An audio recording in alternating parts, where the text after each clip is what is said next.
The knock on the door wasn't a knock at all. It was a fist, heavy, impatient, and full of a confidence that didn't belong in anyone else's home. Ava Brooks froze halfway through packing her daughter's lunch. Her little girl sat at the kitchen table swinging her legs, unaware how the morning had just shifted. And before Ava could wipe her hands or even breathe, the door swung open without permission. Harold Benton stepped inside like he owned the air. In his mind, he did. He was a landlord, mid-50s, tall, smug, stomach pressed proudly against a wrinkled dress shirt. He didn't wait to be invited. He didn't greet her. He didn't explain. He simply pointed at the living room floor. "You have until tonight," he said. "I want you gone." No warning. No notice. No conversation. Ava blinked. "Tonight? Mr. Benton, my rent is paid. I sent it 2 days ago. You confirmed." He cut her off with a laugh. "You think that matters?" Then, leaning closer, "People like you should be grateful I even let you stay this long."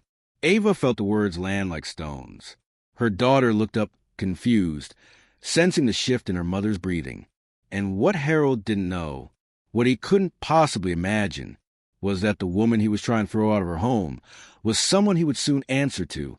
Before we continue, if you're moved by stories where truth rises above prejudice, make sure you subscribe for more powerful Black justice narrations. It helps the channel grow and keeps these stories alive. Like, comment, and share this video so you never miss the next one. Your support helps us keep telling stories that matter. Now back to the story. Ava steadied her voice. "Mr. Benton, you can't just—" "Oh, I can," he snapped.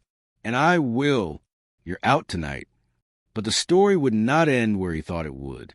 In fact, this was the moment it began. Harold strutted through the apartment as if inspecting a barn. He lifted furniture skirts with his shoe.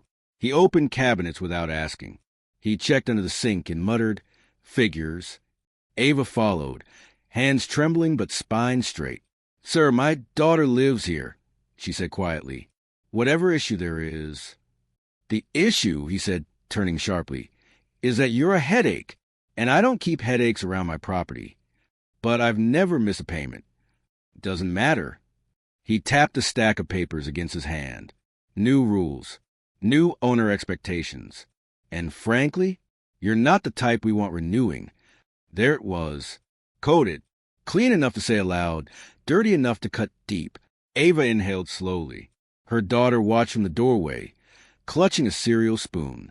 Harold marched toward the door. "You have until midnight. After that, I change the locks."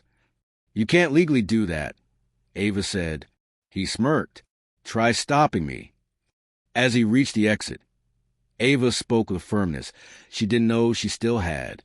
"I've contacted someone." He paused. "Who?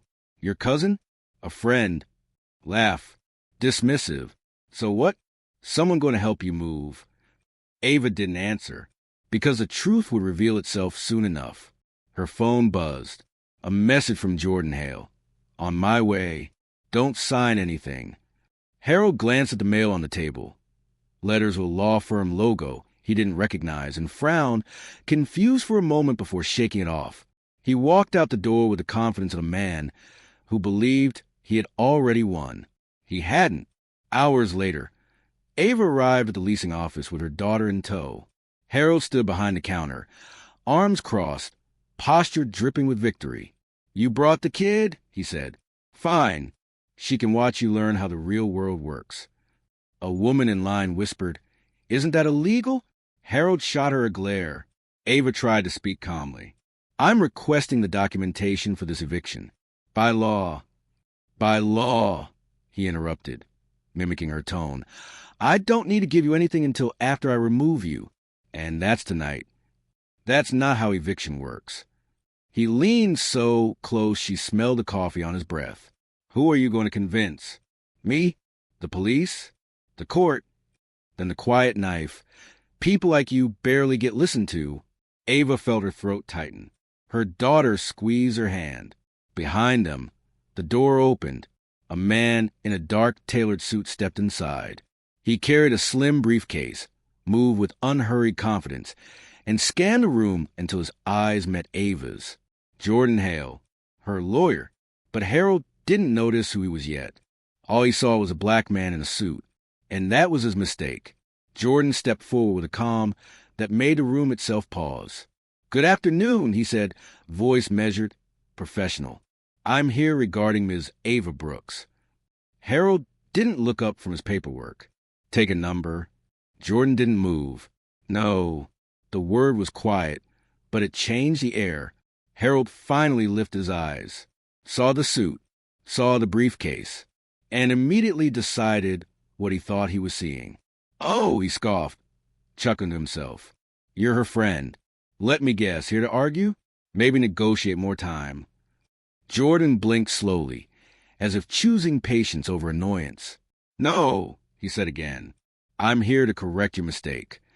Harold leaned back, amused. Her mistake was thinking she could keep an apartment she's not welcome in. "She's fully paid for this month," Jordan replied. "Doesn't matter." Jordan's jaw tightened, not in anger, but in that quiet, controlled disappointment that powerful people express without raising their voice. "Sir," he said, "you violated multiple housing laws today." The office went still. A couple waiting for assistance stopped mid-conversation. The receptionist looked up.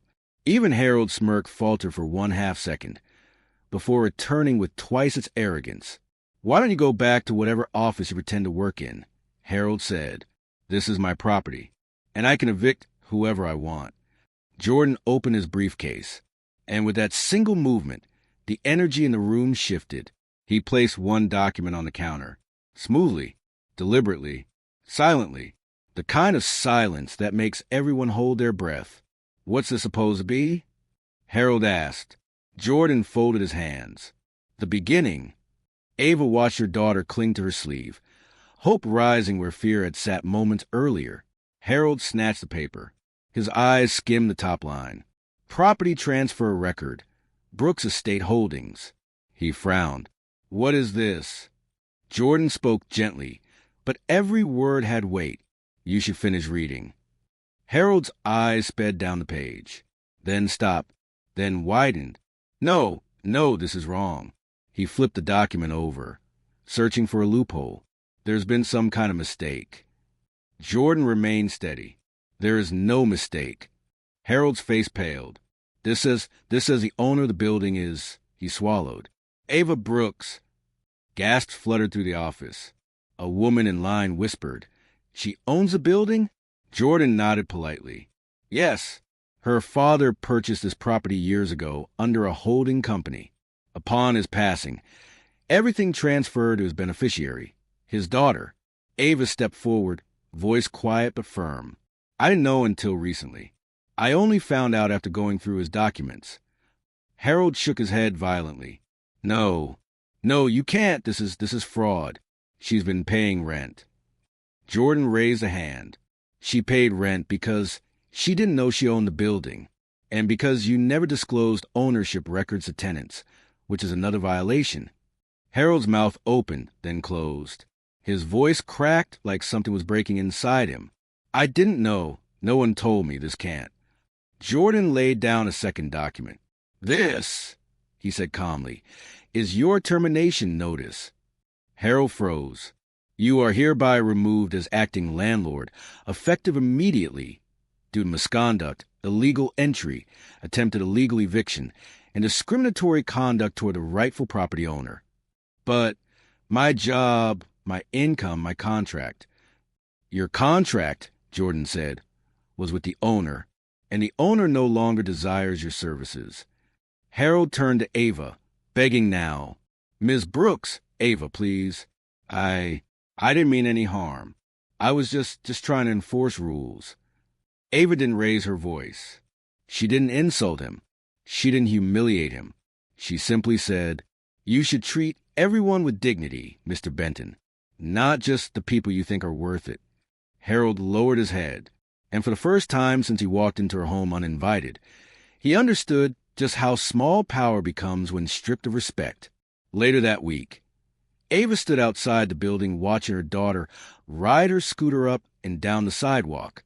The sun touched the brick exterior with a warmth she hadn't felt in months. Her father built this, These walls, this foundation, this home, not just to provide shelter, but to pass on something deeper, a reminder that roots run stronger than fear.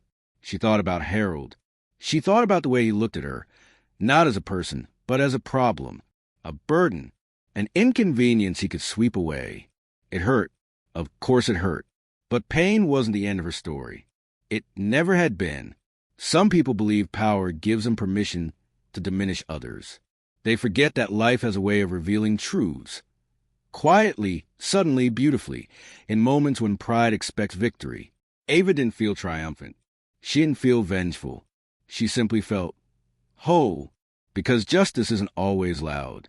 Sometimes it's a single piece of paper placed gently on a counter. Sometimes it's a calm voice refusing to bend.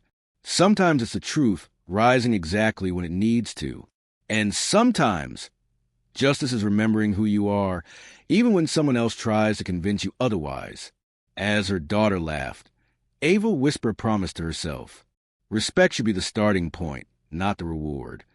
And with that, she stepped fully into her inheritance, not just a building, but her strength. If this story moved you or opened your heart, take a moment to like this video and subscribe to Black Justice. Your support helps us share more Black justice stories that inspire change, spark awareness, and remind the world what dignity truly looks like. Share and leave a comment. Your voice helps bring these stories to life and keeps the message alive. Your voice matters here,